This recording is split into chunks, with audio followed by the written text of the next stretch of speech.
অবস্থান করছেন আপনারা সে বিষয়ে জানতে চাইবো ঘটনার মানে কি আন্দোলনের কি রূপরেখা রয়েছে আপনাদের?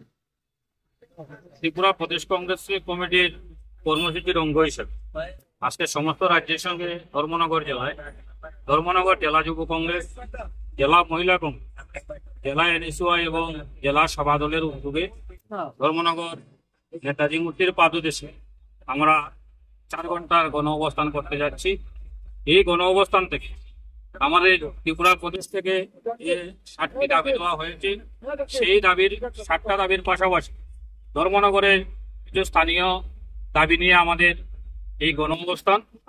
7টা দাবির মধ্যে প্রথমেই রয়েছে, আমরা সবাই অবগত রয়েছি 2018 সালে সরকার পরিবর্তনের পর এই রাজ্যে যুব সমাজকে ধ্বংস করে দেওয়ার জন্য যেভাবে রাজ্যকে নেশার সাম্রাজ্যে পরিণত করা হয়েছে, তার ফলস্বরূপ গত কিছুদিন পূর্বে রেলে করে জিরানিয়ায় ওয়াগন ভর্তি ড্রাগস উদ্ধার হয়। বিরোধী দলের চাপে পড়ে যখন সেই ড্রাগস কে বা কারা এনেছে যখন তদন্ত শুরু হয়, তখন আমরা দেখতে পাই বহিরাজ্য থেকে বিজেপির নেতা অরুণ ঘোষকে গ্রেফতার করা হয়। এইভাবে রাজ্যকে নেশায় ভরিয়ে দিয়ে বিজেপির নেতারা যুব সমাজকে ধ্বংস করে। যাতে যুব সমাজকে রক্ষা করা যায়, সেই নেশার বিরুদ্ধে আজকে আমাদের এই গণ অবস্থান। আমরা দেখতে পাচ্ছি আমাদের প্রয়াত প্রধানমন্ত্রী এশিয়ার মুক্তিসূর্য ইন্দিরা গান্ধী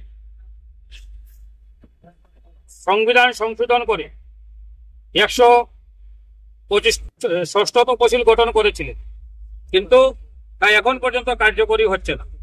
আমরা চাই অতি সত্বর 125তম সংবিধান সংশোধন করে যাতে ককবরক হরফে এই 125তম সংবিধান সংশোধন বিল অবিলম্বে পার্লামেন্টে পাস করতে হবে এবং ককবরক ভাষাকে রোমান হরফে তৈরি করতে হবে।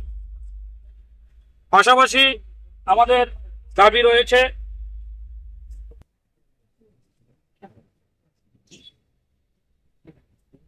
সরকারি দপ্তরে সমস্ত শূন্যপদ পূরণ করতে হবে।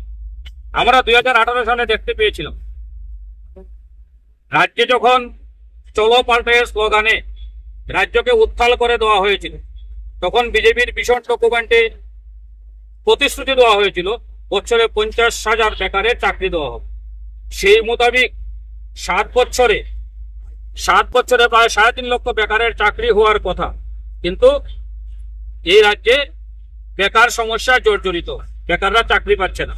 অবিলম্বে সমস্ত শূন্যপদ পূরণ করতে হবে। সমস্ত রাজ্যে নারী ধর্ষণ, নারী গঠিত অপরাধে ত্রিপুরা রাজ্য 1 নম্বরে রয়েছে। যাতে এই ধর্ষণকারীদের বিরুদ্ধে কঠোর ব্যবস্থা গ্রহণ করা হয় এবং আইন শৃঙ্খলা সঠিক থাকে, এই ধরনের 7টি দাবি নিয়েই আমাদের আজকে গণ অবস্থান। আমরা ধর্মনগরের মানুষের কাছ থেকে যে সাড়া পাচ্ছি, আমাদের গণ অবস্থান সফল রূপ ধারণ করবে এবং ধর্মনগরের গণতন্ত্রপ্রিয় মানুষকে একটি নতুন দিশা দেখাবে এই নৈরাজ্যের হাত থেকে বাঁচানোর জন্য। ধন্যবাদ।